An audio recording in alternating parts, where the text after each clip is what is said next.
to this week's episode of Chasing the Whimsy. This week's episode? Or the continuation of this week's episode? This day's episode? This should be Friday if I do everything correctly. We'll guys, see. Right? I have Megan with us. Yep. So if everything works out correctly, you would have listened to Megan and I talking about Saturday and Sunday, our overall feelings about the con. Wednesday, you should have heard the interviews that we had on Saturday night. Right. And then today, right now, you're listening to all the interviews that we had for Sunday. Yes. Now, I know that we did them. We had everybody, coolest thing ever, we did have everybody sign the new mat. Right. So that's fantastic. Thanks to me. I think maybe a little applause, maybe. Maybe a gold star. Add applause. I wonder if I could do that. Anyway, and I know that we did it, but there's a bunch of interviews today. Like, you're going to hear a bunch of interviews. They're a little bit more condensed because we were doing them on floor. Yeah, first time for us. Yep. It had the hand recorder. The Zoom H4 Essential. That's for you, Luis. That, and because I want to see if Zoom wants to sponsor us. Yeah, PM. 2, 4, 5, 6-ish, 7-ish interviews. Right, 7-ish interviews. Some are going to be a couple of minutes, some maybe 10 or 15, but for the most part, very cool stuff. Creative people doing creative things. So what is behind them? Right. So who did we talk to on Sunday? Oof. They were all in the dealer room, right? They were all in the dealer room. So we got artists of some kind. They were all comic book artists. We had 2 pairs of comic book artists, 2 pairs of jewelry artists, and Wendy. And Wendy, yeah. Con artist. It sounded so much fun, like better in my head. Oh my god. Oh, he doesn't mean Wendy. Wendy, you're amazing. Ignore him, I do. But she'll understand the joke. Yeah, she'll get it. But yeah, this is just a quick intro for the Sunday interviews. So, I think that's. You got anything you want to add? Hope you like it. This is the last episode about Tucson. We're gonna be doing this. We're gonna be doing drills. By next year, we won't even say Tucson. I don't know. I did tell Wendy. She said we could do whatever we want as long as we weren't being dicks. And I said, absolutely, 100% agree. But there is a reality that says this might be a hill I die on, and I might be a dick about it. Get us banned. It's kind of like left Twix, right Twix is Tucson versus the Tucons. I think it's because, so people used to misread the name of Tucson as Tuscan because they and I did too when I moved here from my East Coast town. Okay, so it was Tuscan. Because it looks like Tuscan, so Tuscany. You mispronounced the actual name of the city to get to Tus. Misread, then mispronounced, and that's Tuscan. Okay, so that's where you get the Tus. Right. I had no idea it was supposed to be 2 for the city. We're from New Jersey, so that's not like a secret. So me and my brilliant support agrees that Tucson. Kelly has an essay coming out about this. Maybe we could have a rap battle about it next. Oh, that is interesting. Con. But I hope you guys enjoyed. There's a lot of content this week, but it was all fun. I hope you guys enjoyed it in that. Almost as much as we did. Heck yeah. Some fascinating people. Leave comments, please. Reach out to everybody. I'll put everybody's stuff in the comments or the description. But yeah, message. If you like what you hear about them, check them out because Right. they're all very, very talented. Leave comments. I'll forward your comments. Yes. Whatever it is, but it was a great weekend, great group of people. So hope you enjoy. This is Chasing the Whimsy at the dealer room at Tucson. We are here with Cole, music. And Kate Owen from Demiurgent Creative. what are you guys doing here today at the con? We are here to hopefully meet some folks and get some new fans and sell our collections of illustrated short stories and various comic books. Which comic books are you guys writing? Every single thing here at the table, which for those who cannot see, assuming this is audio only, we have Flesh Nest, which is a one-shot cosmic horror kind of thing in the same vein as Junji Ito and how else would you describe it? Little Lovecraft, little Junji Ito, a little The Thing. All right. Yep. Doug Dynamite is our next one here. Kind of a tribute to 80s and 90s action heroes and good old muscles and bandanas. Catchphrases. And lots of catchphrases. But Who draws this one? Doug Dynamite was lined lines and ink by George Vega and colored by Josh Burkham. If you're a Transformers fan, he wrote and colored. Actually, I think he did the entirety of the IDW Beast Wars comics. nice. So, And what do? Are you drawing, writing? I'm writing, so I wrote or co-wrote most of these. That's my short stories collection, Comorbidities. It's all horror. And then I do a little bit of the art. Oh, very nice. What got you guys into writing and short stories and comic books? I've been a big reader since I was a little kid and have been writing my own stories since I was, 4 years old. So finally decided to make it into a book and force other people to read it. Very nice, very cool. All right, is this you guys' first Tucson? It It is, is. yeah, You guys gonna come back next year? absolutely. would love to. Oh, very nice. Where can we find you? Socials. Well, we've domain parked in just about every single spot, but the ones we're most active on are Facebook and Instagram. So if you want to keep up with us and new projects coming up and events that we'll be at, those are the best places to look. For Demiurgent Creative. And do you guys do other cons? We do, so as many as we can around Arizona. Yeah.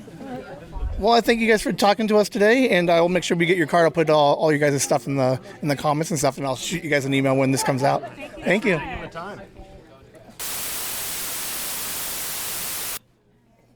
This is Chasing the Whimsy, still in the dealer room, and we are talking with Callie Sweeney. Callie Sweeney. And what is it that you do here? Well, my company is called Twist and Turns, and I make chainmail jewelry. I absolutely love it.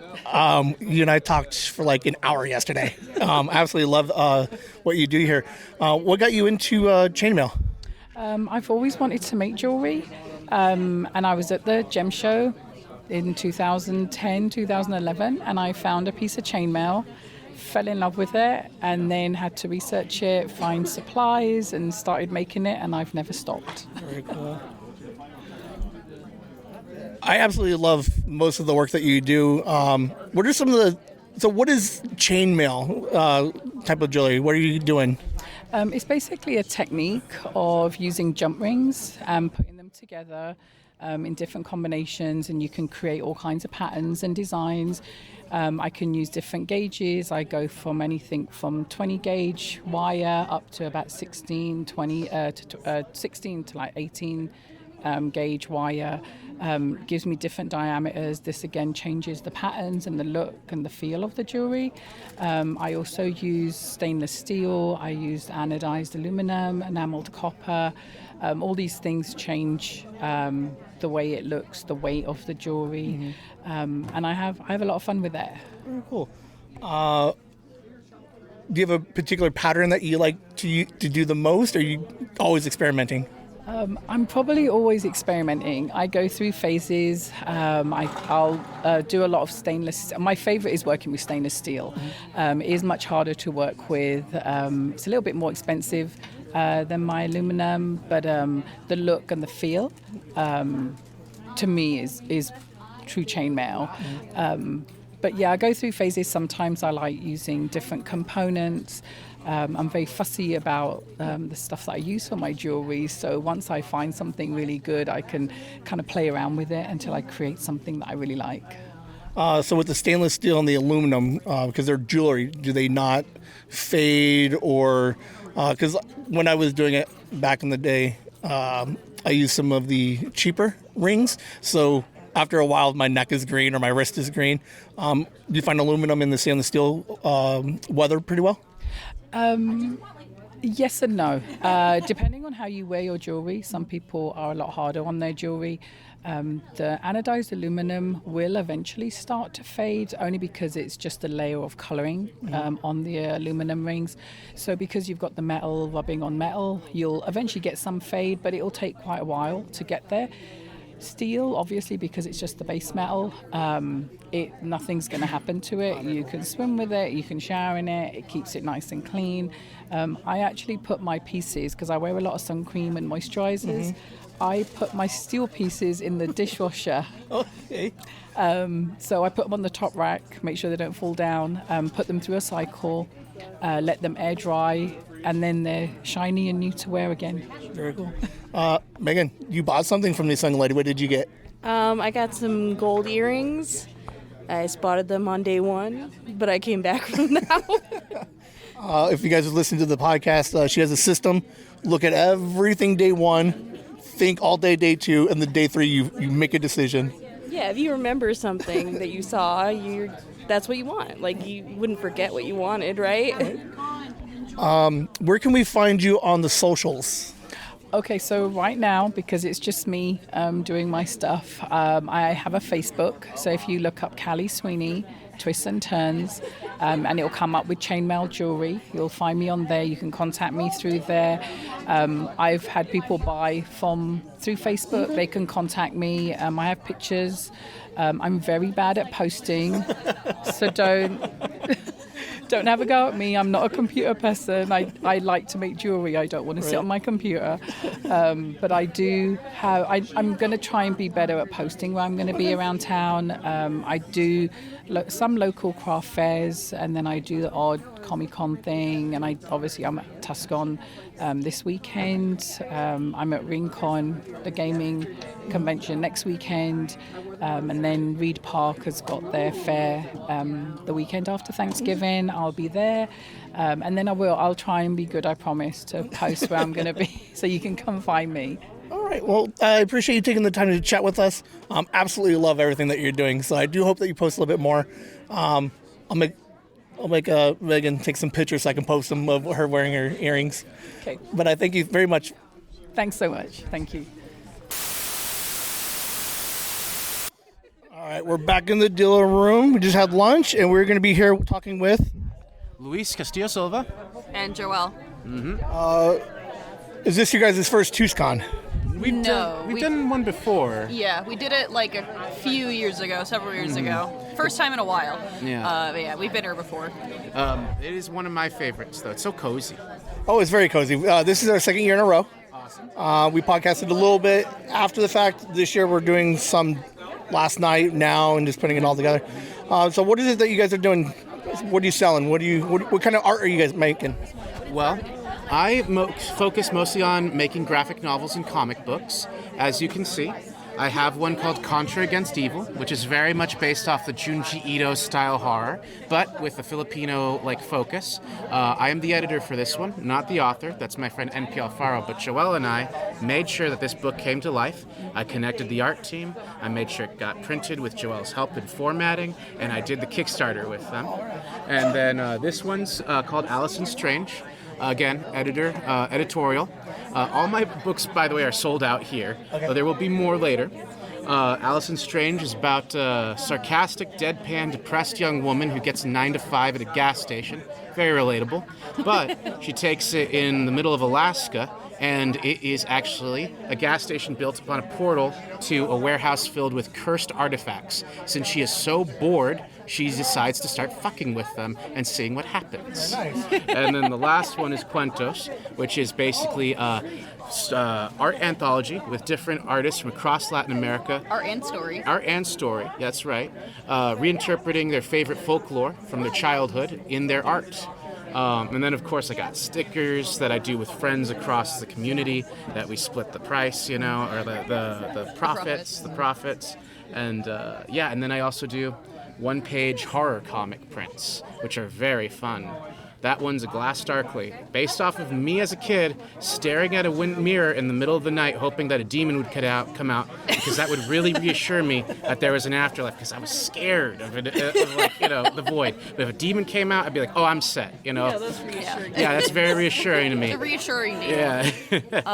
And then your side. My stuff, I do all my own stuff. I format books. I draw art. I sew little dice bag things.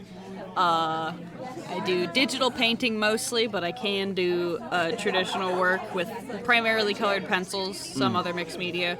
I write as well. I do comics. I do it all, man. Without Joelle, I wouldn't have gotten any of these comics done or any of these prints. She formats them so they look beautiful. They're definitely beautiful. I'm going to look at this guy here when we're done. Yeah. But what got you guys into comic book writing stories, and just creating? Ooh, you want to start? Sure. Literally, as a child, I had a comic called Power Pooch. Did it when I was in kindergarten. I filled so many pages up with that. I just do it. It's just hard-coded into my brain. Yep. And with me, I was actually I actually still am dyslexic. You can't just get rid of that. But as a kid, it was really hard to read novels, right? But comic books, graphic novels, like the images and the words working together made it easy, so I was actually able to start reading. And I loved them so much that I just started to learn how they were made. And so Tucson and Phoenix actually has a bunch of old school comics veterans, right? There's people who worked in the 90s. And so I'd go to the cons, this weird little kid, and I'd say, can you read this? And thankfully, a lot of them were really nice. My mentor at the time, Jeff Marriott, great dude. He wrote some of the supernatural tie-in novels. He read one of my scripts. He said, wow, this is very interesting high concept, but you might want to add some grammar. And he was not mean about it, is the kicker, right? He was genuinely giving me advice. And it was so not mean that I decided to keep going, and I'm still writing, Put some grammar on top as a spice. Yeah, just a spice, it's not the base. So yeah, that's why I started getting into comics, and I've never stopped. Do you have anything in the works? Any new, anything new coming out soon that we can look for? Many things, man. Joelle and I are working on just formatting some new types of zines. Yeah. We're gonna be seeing about selling game zines to bookstores, not bookstores, game stores. Yeah, game stores. And one of them is going to be a chess zine. So literally, it'll be a heavier cardstock. You can cut out a character, fold the base, and then make little chess characters out of it. Yeah. Interactive. Interactive zines, right? And then. Oh, and then nothing new exactly. I'm just working on a webcomic. Ever so slowly. It's called Shadow Puppets. It is Shadow Puppets. I looked it up last night. Excellent. I did. Oh, yes. Thank you for looking it up. Yeah, because I had you guys' cards, so I was researching a little bit. Because I like the idea of a webcomic. I showed you guys a little bit of the stuff that I was kind of working on a little bit. So, Chasing the Whimsy, everyone on the podcast. Definitely check that out. yeah, fantastic. But yes, I definitely like your webcomic. For the audience out there, shouldn't we give them a little pitch? The pitch for Shadow Puppets? Sure. Shadow Puppets is a webcomic about the Italian mafia, and they're actually vampires, but with a weird twist. And it's about the struggles they face being given powers by a strange entity. Yeah. Imagine if Cthulhu became the Godfather. Yeah, Cthulhu is the Godfather. Right. Basically, I guess. There's a lot coming on. I'm going to be in a horror anthology in December. It's going to be on Kickstarter. It's by horror author Cullen Bunn, who worked on the Deadpool horror comics. Cullen Bunn, didn't he also work with Walt Flanagan and Brian Quinn for Metro? Metro. I might have my guys wrong, but I know he did the Cyberpunk 2077 okay. comics. Yeah. Metro, like in the game, or Brian Quinn from Impractical Jokers wrote a graphic novel. I want to look it up here in a second, but yes, Cullen Bunn, I'm familiar with him. Good. He may have worked on that. I am a student of his, of course, but I've only read half of his books because he's written over 100. That's still a lot of books. It's so many. This man is prolific, but he's doing a horror anthology in December on Kickstarter called I'll Kill You Last, which is basically mixing 80s action movies with horror. I have an entry called The Exorcism of Colonel Alejandro Garcia, which is about a bunch of demons realizing that possessing kids in the suburbs is not a good strategy to conquer Earth. In fact, maybe we should possess soldiers in Latin America and just try to take over that way. And so it's going to be a really good one. Very proud of that short story. Yeah. I thank you guys for hanging out this weekend. Fantastic talking to you guys. Where can we see you guys on the socials, emails? Right, so my @ is everywhere the same. It's @TheLucifer. That's TheLuisifer. And then Joelle is... I have a website, Star Dragon Art, all one word. That's Star Dragon Art is my handle on Tumblr, Instagram, and Blue Sky. You won't find me anywhere else. But I have links to that on my website, so if you want to go there. And also, I post my webcomic pretty much exclusively on my website. So if you want to look at it, go to stardragonart.com. It is a beautiful website. It's way better than mine. I'm going to say that. It's got all her stuff for sale. Excellent. There's stuff. a shop, there's a webcomic, there's my blog, and I'm also fucking I have jealous. a little page of artist resources of various free and one-time purchase programs that you can use to create stuff. Because Adobe, I want to overthrow them. Yeah. I hate those guys. Well, we thank you guys. Hope to see you guys next year. Absolutely. Thank you. I'll be here. Thank you. I think this is our last stop inside the dealer room. We are here with Carrie.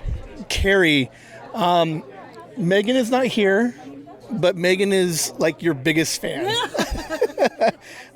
What is it that you're doing here at Tucson?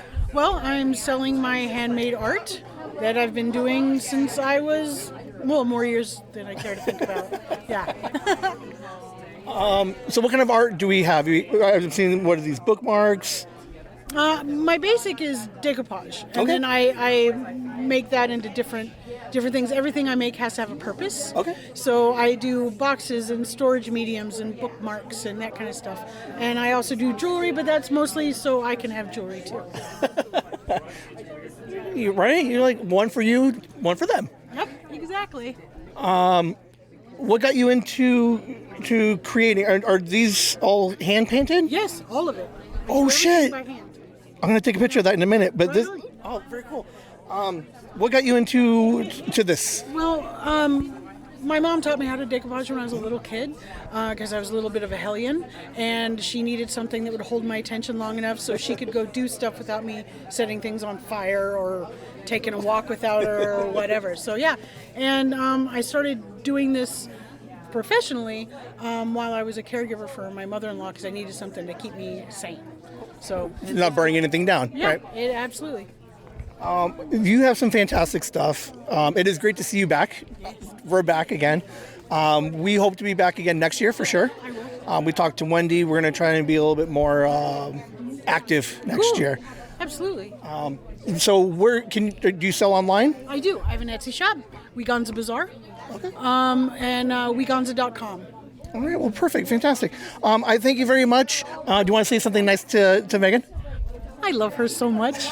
She's such a nice woman.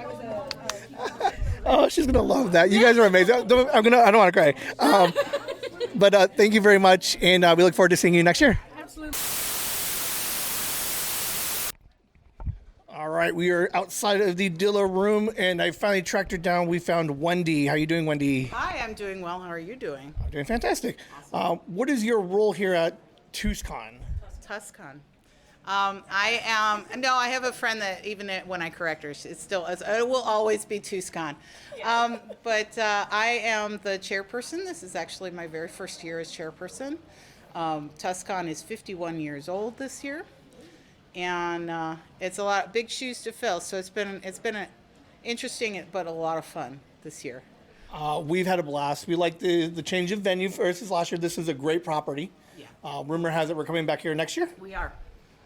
We are set. I mean, barring anything awful happening, right? Yeah, the plan is for us to be at this property again this year or next year. And we've already got that taken care of. We've got our guests of honor taken care of. It's really exciting to start the next year at the last year's con. Got the ball rolling pretty quickly, so I'm really happy with that. So how many of these cons have you been to? I started coming to Tucson when I was 12 years old. I am 51 now. I'm the same age as the convention. I've missed a few over the years for various reasons, but my very first Tucson, I was 12 years old. We were at what is now called Hotel Tucson City Center, I think. No. It was on Drachman. There was a hotel on Drachman, which I don't think is there anymore, and that had been Tucson's home for years. And I remember now because I was 12, and some friends of mine who were adults who were part of the committee were like, you're one of us. You might enjoy this, because I met them in the SCA, which is the Society for Creative Anachronism. It's a medieval recreationist organization. It's international, and I met them there. We had just moved from Phoenix, and I was trying to find where I fit in. 12, 13 years old, and my parents knew that I was into medieval and fantasy and all of that, and found the SCA for me. And then I got kind of dropped into sci-fi conventions by people that are longtime committee members, and now become panelists and attendees since they retired from what they were doing. So, yeah, a lot of years. I'm very long-winded too, if you haven't figured that out. That's good for us. That's good for us. We like when people can talk and tell us about stuff. I was wondering though, like you said, this is your first year being the chairperson. Yep. So that's like a lot of extra responsibilities. Does it take away from you enjoying the con at all, or is your job done by the time that rolls out? Being chair is an all weekend and actually all year thing, right? Because there's the planning ramping up. We usually take December off and regroup and then come back in January. I have been on the committee before in different positions. I've done publications. I did Masquerade. We used to have a costume competition, but it's a lot of work to do that. So, and then when I stepped down from Masquerade, they started doing a fashion show, which meant that you could bring your project, right? You weren't going to be judged. I'm being buzzed by a bee. That's a bee. Your costumes aren't being judged. It's more to show off either you could be work in progress or something you really like but you don't think would be competitive, just to show it off, right? Because we love costumes and we love that stuff. So that's what we do now. But in the past I ran the costume competition. The very first year that I was brought here, and I was I said I was 12, but now I'm thinking I was 13 because it was high school.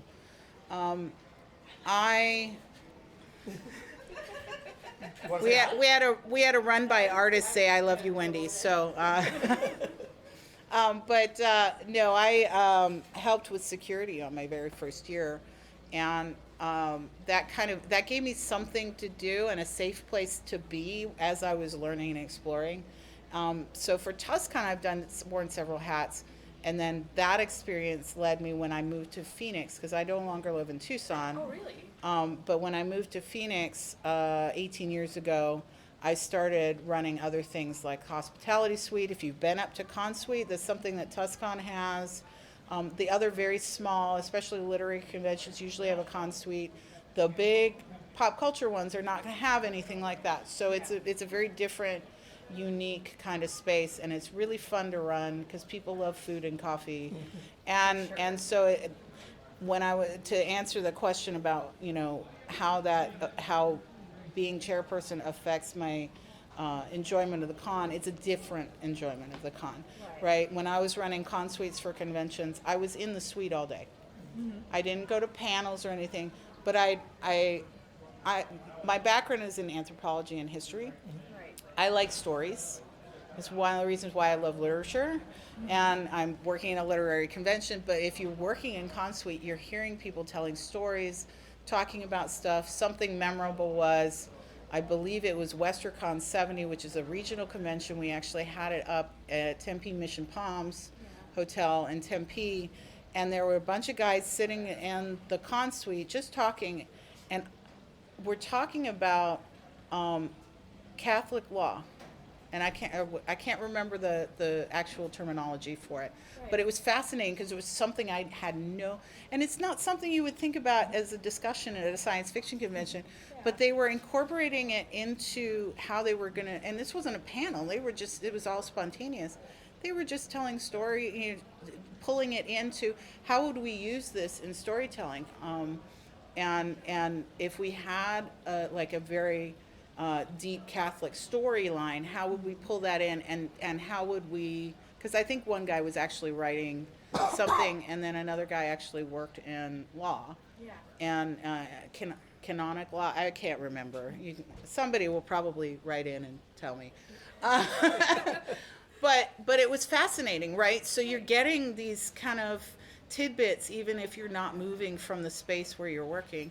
As chair, I've been everywhere this weekend. And I haven't been able to sit in and enjoy a lot of panels, and there have been amazing panels this year. And I'm like, oh, darn. But I talked to Sue Thing, who was chair for 30 years, and she's the person I replaced. And she's still helping out in the con, because once you're in, you're in. But she said she hadn't been to a panel in years. So this year she got to go to them. Now, I have sat in, turned my phone on vibrate, waited for messages, listened in, and then ducked out. But I haven't been able to just sit as a panelist, and it's fine. Right. Because I'm getting other things. I'm getting stories out here. I got to watch the belly dancing, which was phenomenal, and learning about what everybody else's experiences are for this weekend. It's just been wonderful, and I love hearing "I love you, Wendy." When you walk people running by going, "I love you, Wendy." Yeah, and well, like I said, I've been with this convention since I was preteen or a teen, on again, off again. So I've only missed a few. My goal was to keep to do all of the years, but I had a baby one year, things happen, right? So there have been a couple years I couldn't make it, and then COVID, right, couldn't make it, but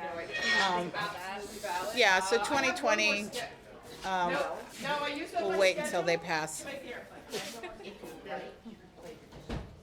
We're outside, so it's allowed to be loud. So all right, it's flavor. It is convention flavor, yes. So I am missing the panels, but I'm not missing the stories, and I'm not missing the people, because we're all here, and I get to see everybody. I can go up and help with registration, or I'm coming back and checking on things here. So I'm seeing everybody. I'm seeing what's all around, which actually, as much as I loved working at Con-Suites and could hear those stories, getting to see everything is amazing. For sure. Yeah. Well, your team, your staff, your guests, everybody's been wildly just supportive and friendly. And this is our second year back. And it was last year and this year that's going to keep us coming back. Awesome. Now, I don't know. I was talking to somebody. Do you think that there's a opportunity for next year for a podcast element at the con? Maybe doing some panels. It's under a discussion. It's under discussion, and I've already mentioned to you that we've been talking about that. So there is a distinct possibility that we will have some podcast related programming next year. My favorite thing about it is staying within the rules. We just popped a squat here in the courtyard last night, and we talked for 2 hours last night with people. Just the basic rules are don't be a dick, right? And you know, the basic common decency of if you want to interview somebody or you want to take a photograph of somebody in costume, you ask them first, you get their consent, and then, you know, do your It's thing. been so nice, and they like. I don't think there's been a single person that we've been like, "Hey, you want to record?" And they're like, "No." This is my found family, right? Yeah. And I think one of the things, and I love the big pop culture conventions as well. Right. Particularly Tucson Comic Con is one of my favorites, but I like those for a different reason, right? There's celebrities and this, that, and the other thing. We're authors. They're celebrities of their own kind, but it's a smaller core group, and we're all, because we have all that in common. We're fans of this thing, and we want a low stress environment where we can all just talk about stuff, Yeah. and you're with people that you can talk about stuff in the same way. You can connect. We did like a little crow party upstairs in Con Suite where people were exchanging trinkets, and somebody put trinkets out, and she's like, and everybody's like, ooh, and she's like, my people, I found my people, right? So it's that type of thing, is that we're coming together because we need that community, and that's what we make. When we started the podcast a year and a half ago, one of the core values that I tried to was family and community, and you guys have just been so welcoming. So whatever capacity Chasing the Whimsy and Tucson is next year, we're going to be here regardless, and we're going to be hanging out and having fun. We would love to have you, and I'm glad that you've had such a great time, because that's the goal. Well, we thank you. It's the end of the day almost. We're going to go pick up some art. But we thank you very much for hanging out with us today, and we look forward to talking to you next year. All right, thanks. Thank you. Thank you. Sorry I talked. And now I'm recording the end of Friday episodes, Whimsy. There's so much to this. It's not hard. It's fun. It's entertaining. This is by far the biggest episode we've recorded. I've edited. I hope you guys enjoy it. But thank you for listening to our con experience. Whimsy.